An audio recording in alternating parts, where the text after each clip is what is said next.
BJP కొత్త chief Ramachandra Rao సంచలన comments చేశారు. నేను డమ్మీ అనే వారికి నేనేంటో చూపిస్తాను. నేను డమ్మీనా, మమ్మీనా, డాడీనా ఏంటో చార్జ్ తీసుకున్నాక అలా మాట్లాడే వారికి అంత పడుతోంది, వాళ్ళందరికీ కూడా సమాధానం వస్తుందని చెప్పి చాలా స్ట్రాంగ్గా రియాక్ట్ అయ్యారు ఆయన.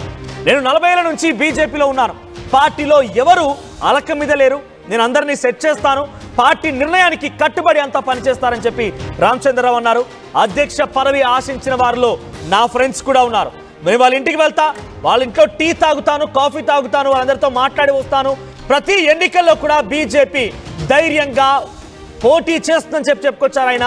పార్టీకి కార్యకర్తలు ఒక చెట్టుకి వేరు లాంటి వారని ఆయన మాట్లాడుకొచ్చారు.